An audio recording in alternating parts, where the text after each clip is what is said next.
Shalom saudara yang terkasih di dalam Tuhan Yesus. Jumpa kembali dengan saya channel Eli Salat, di mana melalui channel ini kami memberitakan kesaksian hidup anak-anak Tuhan, hamba-hamba Tuhan, bagaimana mereka dulu tidak mengenal kasih Tuhan, bagaimana mereka dulu tinggal di dalam kegelapan, dan ketika mereka berjumpa dengan Yesus Sang Raja Damai, Yesus jalan yang terang, itu mereka dipulihkan dan hidup mereka diperbaharui. Dan saudaraku, biarlah melalui channel Eli Salat saudara diberkati, baik yang ada di Indonesia maupun yang ada di luar negeri, terutama saudara-saudaraku yang ada di Amerika tentunya. Dan saya percaya saudara diberkati Tuhan. Baik, tidak panjang lebar lagi, saya kebetulan hari ini bersama narasumber saya yang begitu luar biasa, asli daerah Jawa Barat ya saudara ya. Kalau secara manusia, secara logika sulit sekali suatu suku yang betul-betul mempunyai kepercayaannya cukup kental ya saudara. Tetapi kembali lagi, bagi Tuhan tidak ada sesuatu yang mustahil. Kalau Tuhan sudah pilih, tidak ada yang bisa menutupnya. Kalau Tuhan sudah panggil dia untuk menjadi orang percaya, tidak ada yang bisa menghalanginya. Ya, demikian saudaraku, hari ini senang sekali saya berjumpa dengan Ibu Helga ya. Shalom Ibu. Shalom, shalom. Cantik banget, imut ya, dan masih muda, penuh karya ya saudara ya. Dan beliau juga di sini mempunyai salon kecantikan khususnya wanita nih, perawatan kuku-kuku ya, bulu mata gitu. Iya, Bu. Tinggal saya nanti dirawat ya. Iya dong, pasti. Ngarep.com. Pasti Bu. Ya, Ibu Helga ini rekan-rekan saya, pemirsa di tanah air khususnya ya Indonesia dan luar negeri, ingin mendengarkan kesaksian Ibu Helga. Bagaimana Ibu Helga kok sebagai orang yang dulu belum pernah mengenal Tuhan Yesus ya, buru-buru kenal nama Yesus. Iya. Alergi ya nama Yesus. Tapi sekarang malah cinta Yesus. Nah, kita mau tahu nih kisahnya, bagaimana ceritanya supaya kesaksian Ibu Helga banyak orang-orang juga diselamatkan. Ya, silakan Bu. Jadi sekitar tahun 2019, berarti udah hampir 5 tahun lalu ya. Itu saya berada di titik terendah kehidupan saya. Kondisinya itu sangat-sangat sulit ya buat saya, karena waktu itu dihajar dari berbagai kondisi sih, kayak keuangan, pekerjaan suami, bisnis saya, dan sebenarnya sih terutama sih kayak dari ini sih Bu, dari saya tuh kayak di titik itu tuh kayak flashback dari saya kecil, kok kayaknya hidup nih kok ya kayak capek banget gitu ya, kayak mengejar sesuatu tapi nggak kekejar gitu ya. Iya gitu. Jadi hampa gitu ya. Terus ditambah saya juga kan broken home ya. Jadi mama saya tuh pisah. Jadi saya tuh nggak punya keluarga yang utuh. Jadi saya tuh rasanya tuh nggak punya tempat untuk pulang gitu. Kayak kalau saya ada masalah, ceritanya ke siapa ya gitu. Itu tuh nggak pokoknya tuh kita tahu ya, manusia itu kan nggak bisa diharapin ya. Maksudnya tuh kayak di satu titik bahkan suami sendiri pun, orang yang paling dekat sama kita itu tuh nggak, karena dia cuma manusia biasa kan, dia nggak bakal sepenuhnya juga ngerti kita kan. Kita kayak gimana tuh nggak ngerti. Jadi waktu itu intinya gini, di satu titik kehidupan yang berat itu buat saya, saya benar-benar sebagai orang yang beragama saat itu ya, saya mencari Tuhan dalam arti saya melakukan apa yang diperintahkannya dan menjauhi semua yang dilarangnya. Waktu itu yang saya bisa lakukan yaitu saya ambil ibadah yang memang diwajibkan sehari 5 kali, bahkan yang hanya disarankannya aja, kayak sebelum ibadah utamanya itu kan ada sebelum dan sesudah tuh kita harus ngapain tuh ada kan. Terus yang disarankan di tengah malam kita bangun dan berdoa, saya lakukan. Terus Jadi di pagi betul-betul hari gak pernah bolong ya, iya, betul iya, mengimani banget iya, kepercayaannya. mengimani benar-benar. Dan di hari pagi itu sebelum kita melakukan, setelah subuh kan masih ada tuh di jam 9, jam 10 ada satu ibadah itu saya juga lakukan gitu kan. Terus intinya saya tuh waktu itu di titik kayak gini sih, ada pertanyaan pribadi gitu ya sama Tuhan. Tuhan sebenarnya untuk apa sih saya hidup gitu? Dengan kondisi yang tidak mudah. Padahal udah rajin ya. Iya, udah menjalani iya, semua. maksudnya tuh buat apa sih sebenarnya? Saya tuh jadi sebenarnya bukan bertanya Tuhan atau ada atau enggak. Saya yakin dari dulu tuh saya sangat percaya justru karena Tuhan itu benar-benar ada dan Dia tuh sayang sama saya. Tapi kok hidup saya gini terus gitu kan. Waktu itu saya cuma bertanya itu. Jadi akhirnya sebagai orang yang beragama, saya mencoba, oh mungkin saya banyak dosa nih. Karena bukan mungkin, memang saya banyak banget dosanya gitu kan. Hidup saya ini banyak nggak berkenannya di mata Tuhan. Jadi saya mau beresin deh Tuhan gitu. Waktu itu saya sempat, pokoknya saya mau beresin Tuhan. Biar Tuhan itu berkenan atas hidup saya. Apa yang saya usahakan, Tuhan kasih jalan. Apa yang saya doakan, Tuhan kabulkan. Pokoknya saya mintanya tuh surga. Itu benar, dan saya benar-benar menjalani pasti itu. Saya menjalani membersihkan diri gitu loh Bu. Bahkan saya tuh vegetarian tuh ada 1,5 tahun loh di sebelum kejadian itu, dimaksud tuh di kehidupan saya yang lagi susah-susahnya ini, saya tuh jadi vegetarian aja tuh 1,5 tahun karena saya berpikir bahwa kayaknya ini nih, saya ini udah terlalu mungkin makanan apa segala macam yang dimakan juga tuh mempengaruhi diri kita, jadi kita tuh udah nggak suci lagi di matanya gitu kan. Jadi kayak saya jalani itu. Terus saya juga ada satu titik nih, ini udah di hampir puncaknya, saya ada ngomong sih kayak gini sama Tuhan, Tuhan ini usaha atau doa yang saya lakukan kayaknya sih ini tenaga terakhir yang saya punya. Saya bilang kalau saya nggak tahu deh kalau abis ini kalau Tuhan masih kayaknya nggak ngasih tanda gitu ya, saya nggak bisa lagi berdoa. Jadi saya mau diam aja, saya nggak tahu lagi karena saya tiap hari doa, saya tiap hari melakukan hal-hal yang Tuhan suruh gitu kan. Kalau sampai Tuhan nggak kasih jawaban, ini saya tetap akan lakukan. Tapi kalau sampai Tuhan nggak kasih jawaban, saya nggak tahu lagi saya harus apa. Saya waktu itu bilang gitu, dan saya ambil komitmen untuk puasa 40 hari. Itu benar-benar komitmen dari diri saya sendiri sebagai orang yang sadar bahwa Tuhan itu ada. Saya membersihkan hati dan membersihkan diri bahwa Tuhan, aku mau puasa ya. Ini puasa dalam rangka aku mau dikasih jalan gitu. Maksudnya tuh aku mau dong hidup aku kayak orang-orang, kok kayak gampang lancar gitu, ada berubahnya gitu kan. Oke, saya banyak dosa, saya mau bersihin diri saya, tolong kasih kekuatan gitu. Jadi waktu itu saya puasa 40 hari. Jujur setelah puasa 40 hari itu sebenarnya kondisi itu masih sama aja. Belum ada perubahan. Belum ada. Cuman di waktu saya setelah puasa terakhir itu 40 hari, saya tuh jujur buka puasanya aja saya sebisa mungkin saya cuma makan nasi dan satu sayur dan minum air putih. Saya nggak makan daging karena waktu itu saya pikir saya makan daging aja tuh mungkin saya menyakiti binatang ya, dan itu bikin dosa ke saya. Saya sampai mikir gitu loh, saking saya tuh mau bersih gitu ceritanya ya dulu gitu. Sampai kayak gitu, buka puasanya tuh cuman ya udah di maghrib dan saya makan itu. Setelah itu saya selalu doa gitu kan.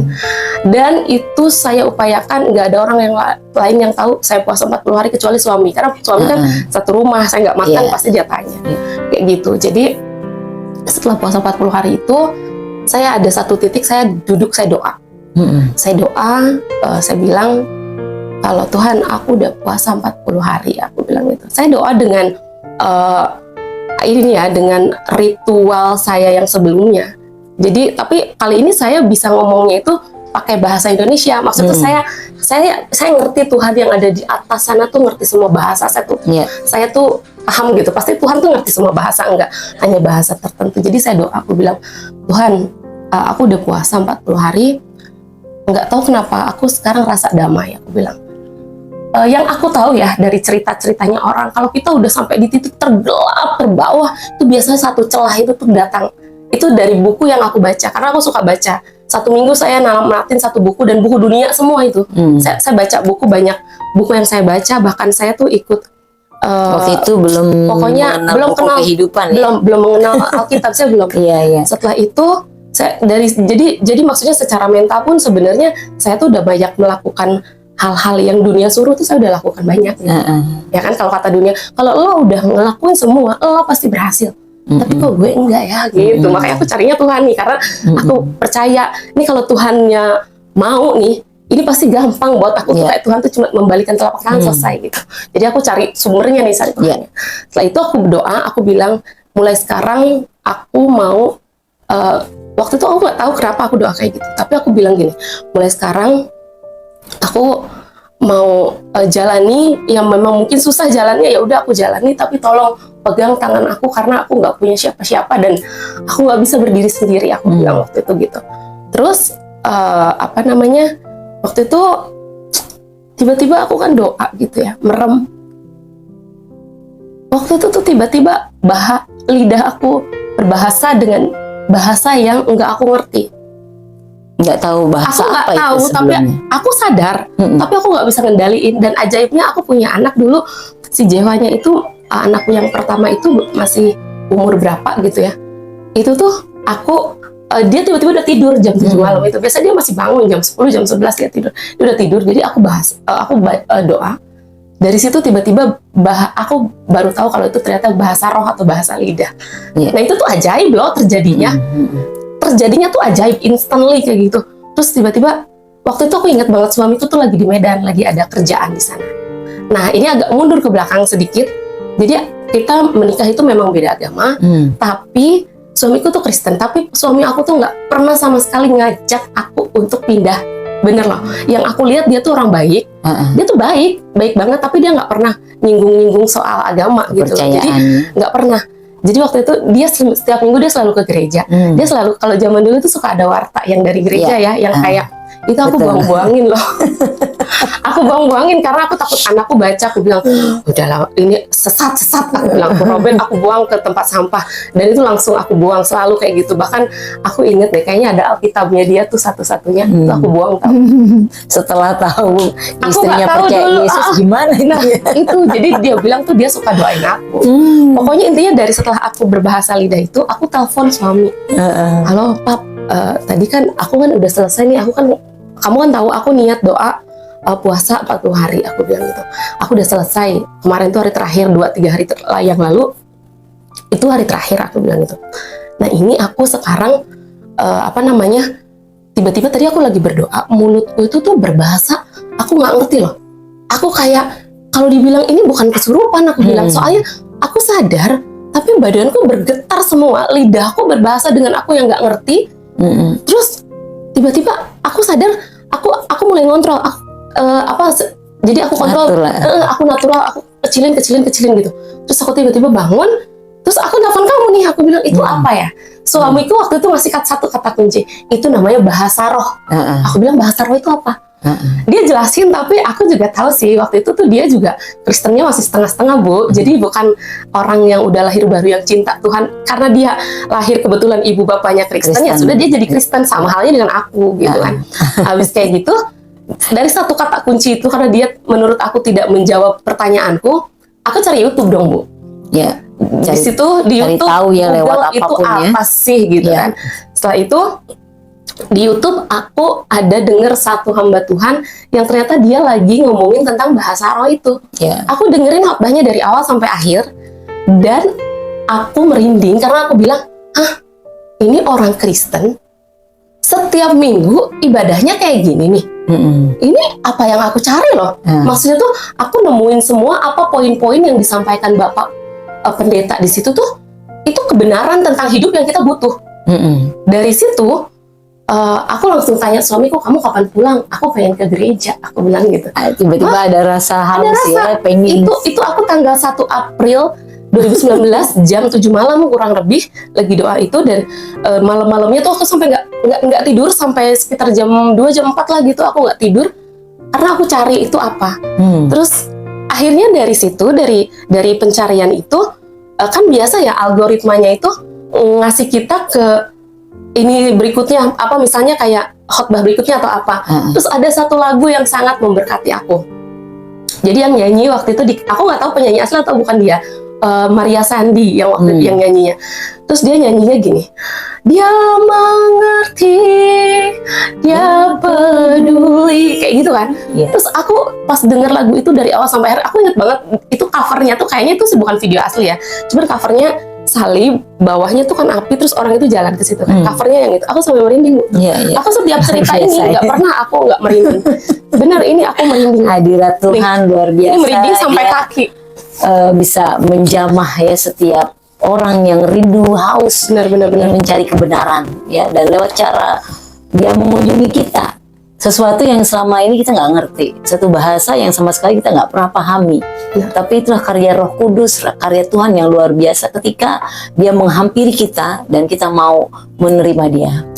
Ya benar, jadi waktu itu aku dengar lagu itu tuh kayak, kan ada baitnya gini, namun satu yang dia minta agar kita percaya, gitu kan, sampai mujizat menjadi nyata. Terus aku langsung cari di situ di Google, mujizat orang Kristen, semua tentang pencarianku yang itu akhirnya. Akhirnya di pertengahan bulan April suamiku datang. Aku langsung hari Minggu itu mau ikut ke gereja, aku bilang gitu. Aku tanya dia pakai bajunya gimana, aku takut salah gitu kan. Habis itu, terus aku ntar gimana di sana ngapain ya? Kamu duduk samping aku, biasa aja nggak apa-apa, kata dia.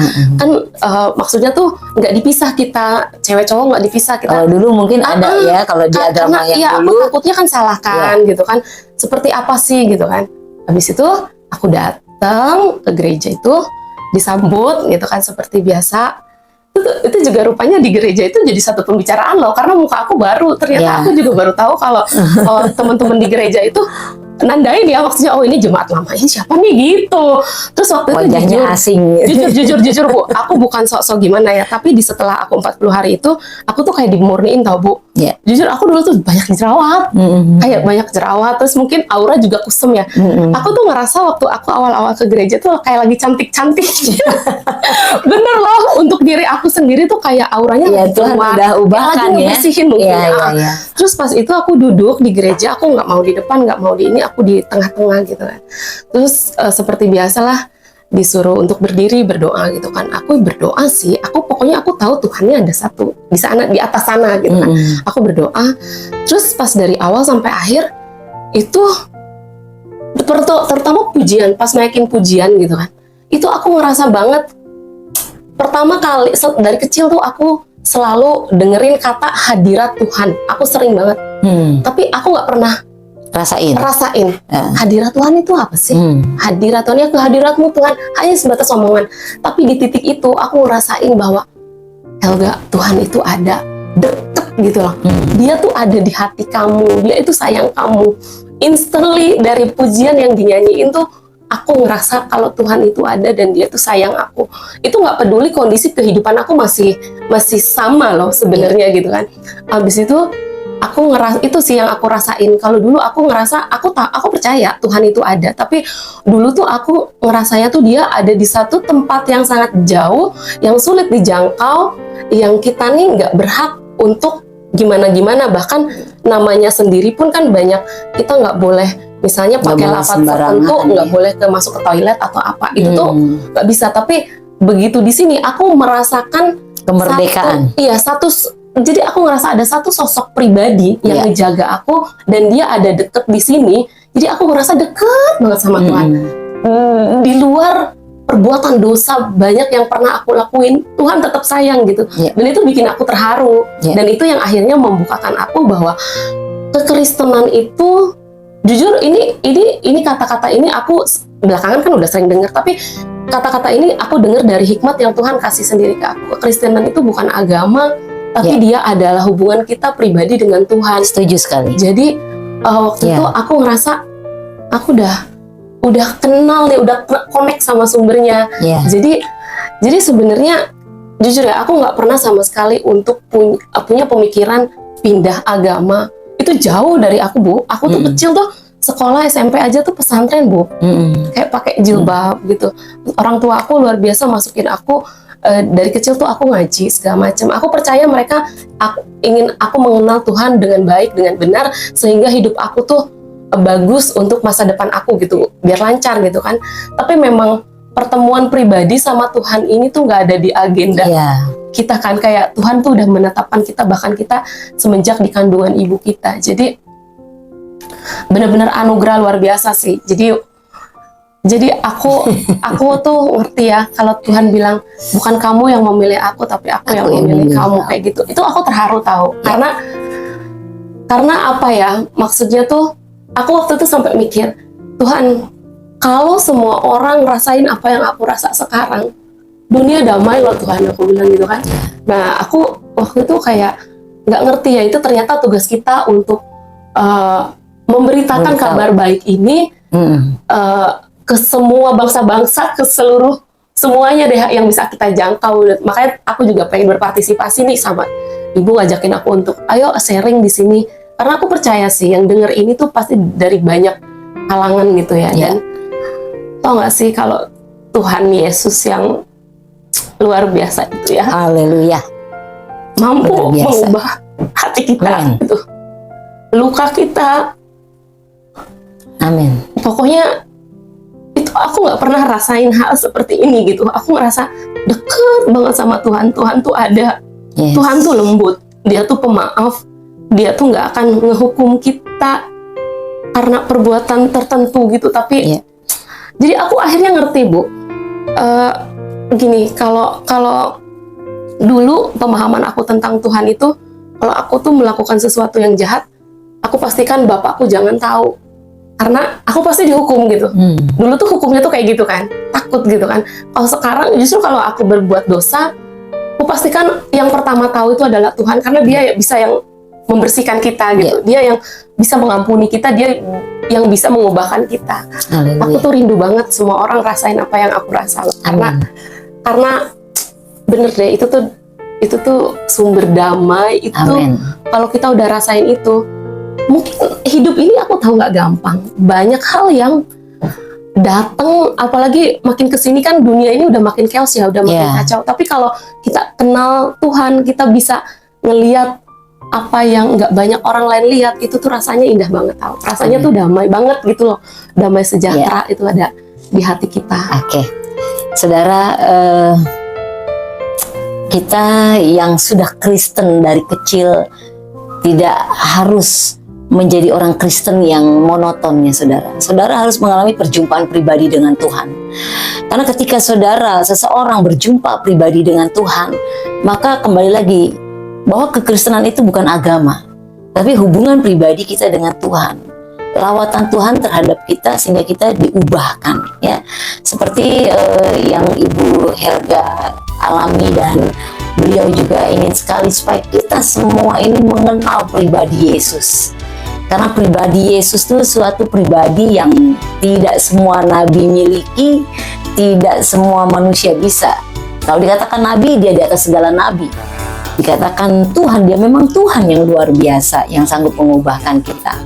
Bagi Bapak Ibu Saudara yang letih, lesu, dan berbeban berat, datang kepada Yesus ya. Kalau Ibu Helga Mojang saja mencari kebenaran itu, dan saya percaya saudara juga semua yang rindu diubahkan, cari kebenaran itu. Dan kebenaran itu hanya ada di dalam Yesus Kristus.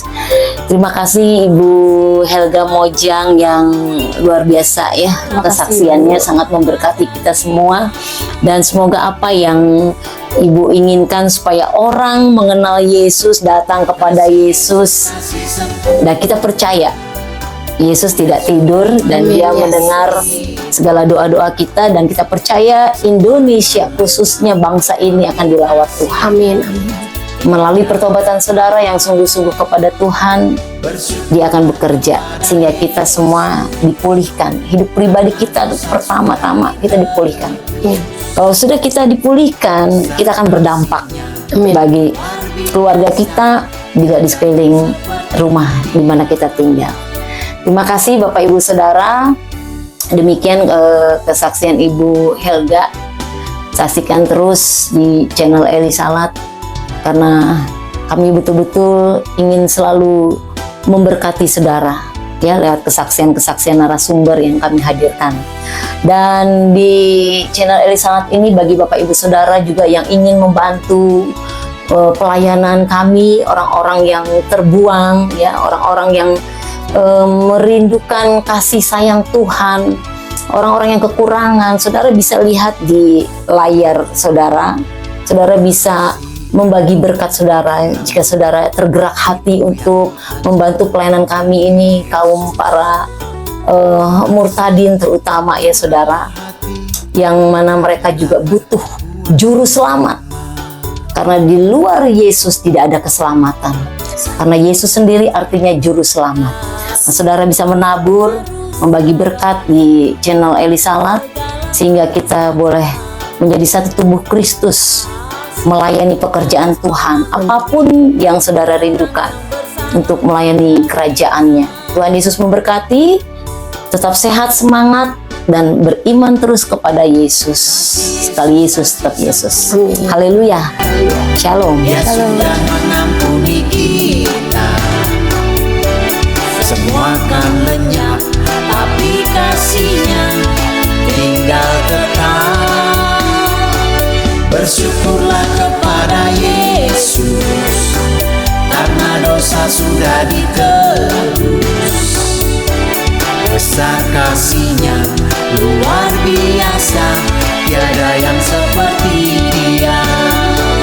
Kasih Yesus, kasih sempurna, Dia sudah mengampuni kita. Semua kan lenyap, tapi kasih-Nya tinggal tetap. Bersyukurlah kepada Yesus, karena dosa sudah ditebus. Besar kasih-Nya, luar biasa, tiada yang seperti Dia. Besar kasih-Nya, luar biasa, tiada yang seperti